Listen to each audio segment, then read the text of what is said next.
Hello guys, Tivik here and welcome to Cataclysm Dark Days Ahead. I am playing on the Romero update, but I'm using a bleeding edge version, which is this one here, the 08-1844 GCF 359B3. That doesn't really say a lot to most people, but it's from the 22nd of October 2013. This is a nightly build, so there might be bugs. But we are going to dive into the world of Cataclysm. Just a short look on the settings here. I have autosave mode off, because I don't like that. I have periodically autosave. You probably want to have that to get some saving done. Should help us for any eventual crashes, stuff like that. Game turns between autosaves. Well, as long as the saves don't take too long, I might turn it off. I won't do any auto pickup. No. We want circular distances, which means that sidestepping diagonally won't be as overpowered as it is normally. Size 4 cities. We will delete the world if we die, or the last character dies, I suppose. Won't drop anything, and we can mutate.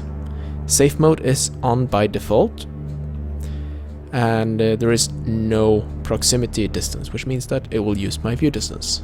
I've turned down the density of monster spawns because I want a little bit of an easier journey this time around.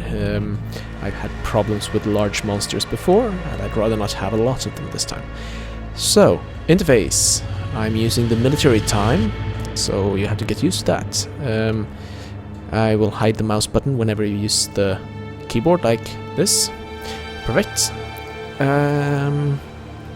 There will be rain animation. Ask to save before sleeping.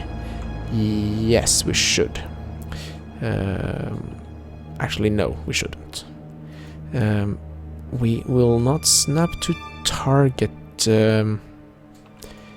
but we are using two tile set, which means we are getting tiles in this version, which is nice. I hope they work out. I've been playing around with them and there are not many missing tiles. We'll be using a European standard Celsius here with kilometers per hour and kilograms. If you can't quite get around to it, you can Google and translate. As I said, use tiles, and with these viewport width and height, I get a decent look on my recording. It's a slightly blurred text, but that's because of scaling. Debug. No, we won't be doing any special stuff here. I'm using the int cap skill rust, which basically means that I will have skill rust based on my intelligence, but it's capped to the skill levels. Static spawn means that the zombies spawn and that's it. There is no dynamic spawn, which means that most zombies, once killed, there won't be any more. But there will be plenty of enemies to kill, I can promise you that. I'll save the changes. You might see at the bottom right, I got a bit of a sound setup there showing what song is currently being played, and I am using the Incompetech music, which is a royalty-free music that you can use for YouTube productions. I highly recommend that you take a look at that website, because there is a lot of cool music there. It's all under Creative Commons attributions, and I will link to the license in this video description. So, without further ado, let's get started on Cataclysm. I have a preset for a backpacker character that I would like to play with. Let me show you what I have. He's a fairly strong guy. He's also got decent dexterity, normal intelligence, and decent perception. The strength will help me out a lot for various reasons. He's going to have the fast healer trait, which basically helps me heal up when I'm sleeping, so sleep will be important, very important. Night vision will help me out in the night and when I have to move around. Pack mule, well, 40% more volume does help. It does add up, but these are the only positive traits. I do have a lot of negatives. I am farsighted.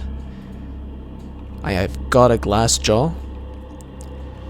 I'm also nearsighted, so I'm needing bifocal glasses. I also got poor hearing.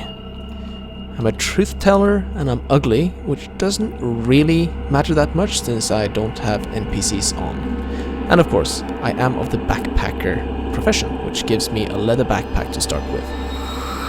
And that's gonna be it. I am going to randomize the start here, and I'm going to randomize a few times so that I get a world that we can play with, which means that I'll also be doing this whenever I generate the world. So, let me get into the world, shall I?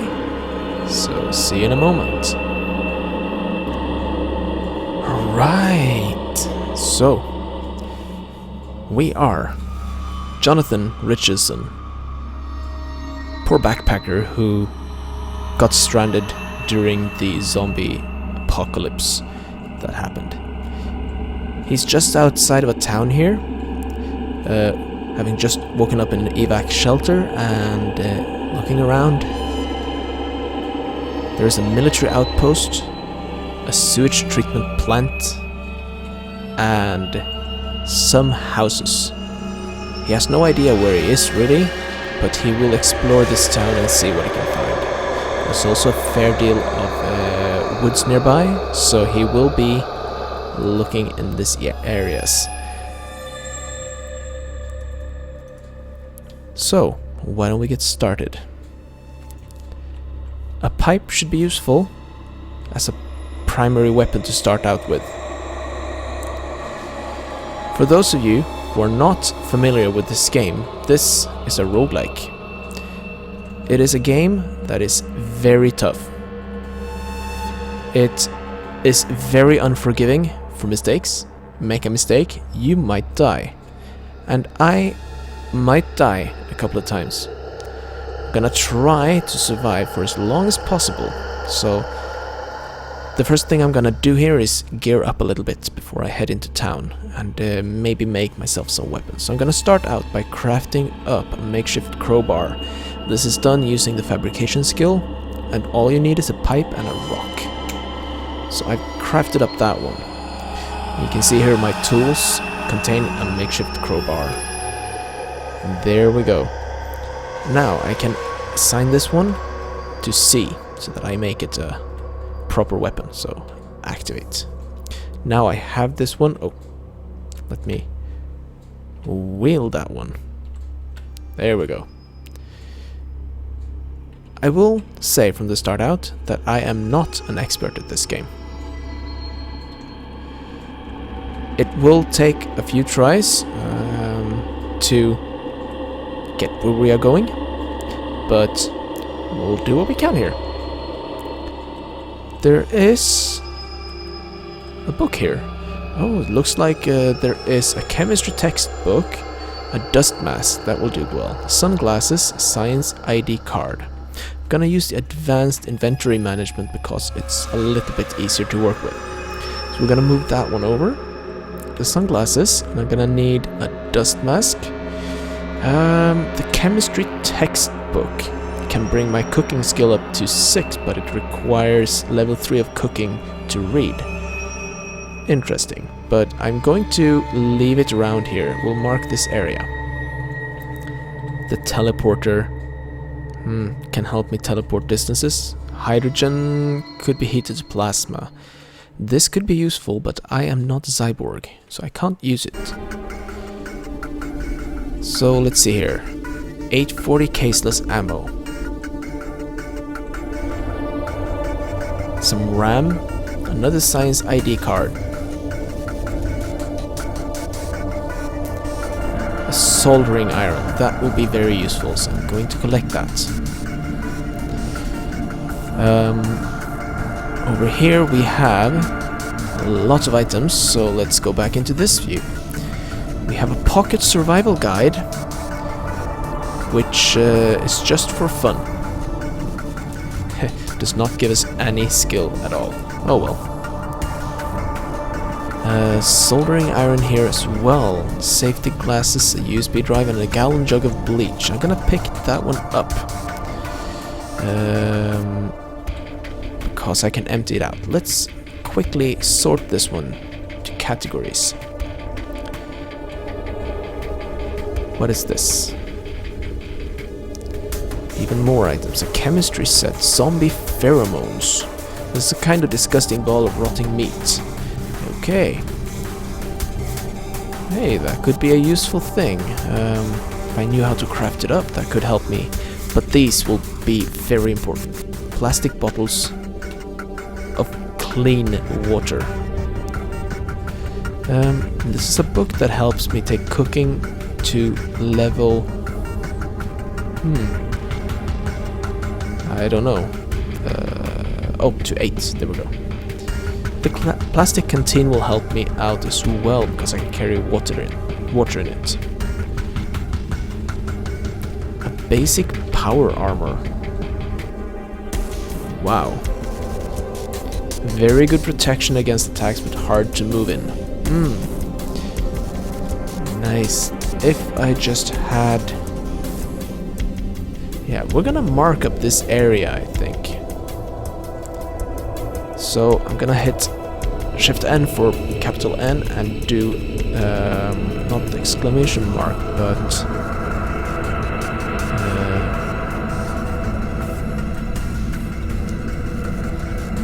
power armor. There we go. I hope that the music is not too loud. I'm going to turn it down a little bit, and I will review this on the video later. Yes, let's start heading to town. This military bunker, or the military outpost, is dangerous. There might be zombies there with weapons. We don't want that.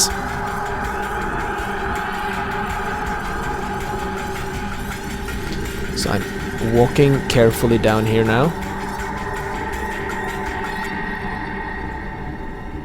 The sunlight's glare make it hard to see, so I'm gonna get my sunglasses and put them on. So wear the sunglasses, make me see the zombies easier. Wow, look at this. This area here. Let's look from a distance first. This is a buried bear trap, crossbow trap, spiked board, shotgun traps, crossbows, a lot of things. We are going to carefully look in this area. Not going to try and disarm anything.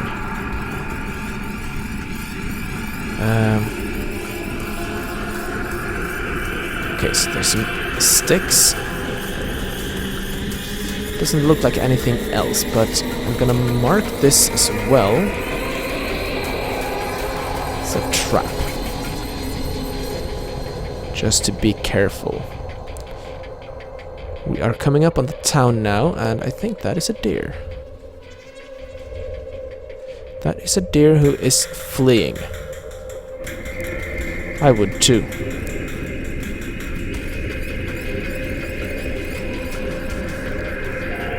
So, gonna walk a bit faster here, and we have spotted the first enemy, which is a skeleton. Let's take a look. Is that the one? That is a motorbike wheel, okay. There we go. Look at that one. Not good at all. So let's step in a bit closer here. Now, fighting zombies can be very dangerous if you don't take care. There is a zombie dog here that is very dangerous, and I frequently die to zombie dogs. So let's get out of here. And let's hope that the zombie dog does not follow. These here, in this area here, these are shrubs. They help me by slowing down the enemies that are stuck in them.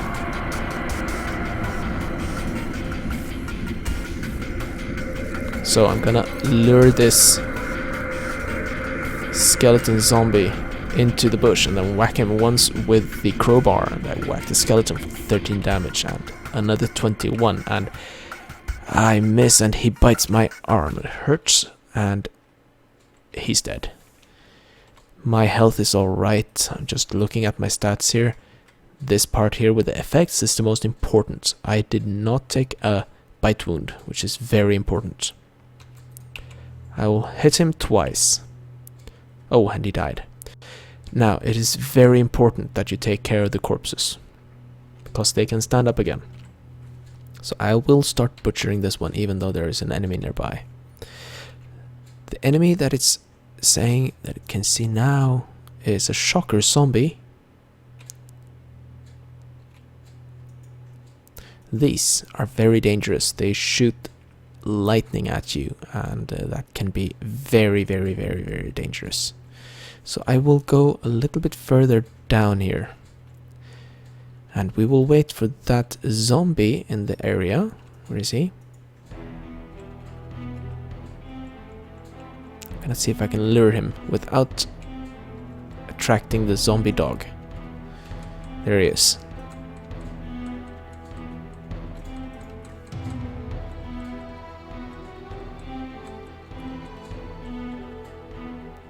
Okay, let's see now. I'm just waiting here for him to arrive, so I can hear him entering the brush there. And I can hit him once, twice, and he died. So let's butcher him and take a... Oh well, we can pick the brush. So...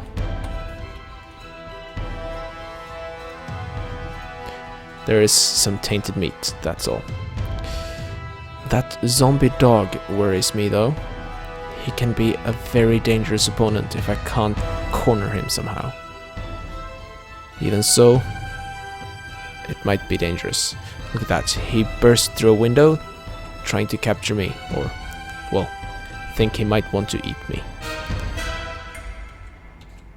Let's see. Gonna be careful here. And he's dead. And there is a shredded tights and tattered t-shirt. I don't need any of those. Now, this is the most important part of this game. You need food, you need water, and you can only get that in buildings. Immediately when I enter, I can see a baseball cap over here, and a dresser and a bed. If I could board up these doors, I might be able to have this as a temporary base, if the area is safe. Let's take a look at the bathroom here. There is some Xanax, which is used as an anti-anxiety agent. It's might cause dissociation and loss of memory, which is dangerous. And it's also very, very addictive. So I'm going to leave this here. That sink is empty, but there is a first aid kit there. That will help me out. And I can fill my plastic canteen with water, but I will not. Most of the water you need to boil to drink. Oh, did they see me? I don't think so. Let's close that. A fur hat. It will be important later. Bike helmet, definitely. It will help out avoiding damage to my head. As you can see, it has bash protection of 16 and cut protection of 16 for my head. And it covers 75%, so it's fairly good. Oh, they just broke through. I'm going to dash into this here room. Now, it's very important to know that any monster will be able to follow you. And they also hear, so in case they break a window, they might actually burst out at you, like this one now. So I'm going to hit him twice, 3 times. Oh, 4th time and he's dead. The next zombie. 1, 2. And the last zombie there, I miss him. So I'm gonna let him come out here and I will lure him into a bush here. 1, 2. He's not dead, so let's run over here.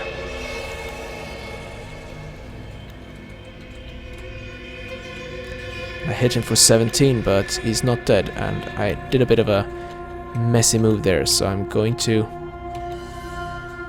Okay, he's dead. I can wait for that one to arrive in that same bush and smack him until he's dead. Perfect.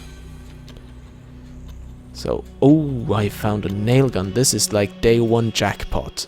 Very much jackpot. The nail guns can be used as weapons, as firearms if you need them. That zombie fell back here, so let's take care of these corpses. Nothing here that I really need. That hoodie maybe, but should pick up all nails that I can find now, because that nail gun will be very useful. Okay, so this area should be a bit safer now. Pulp novel. It's just for fun book, but it helps keep my morale up. Let's close this up so that we don't get any uninvited guests.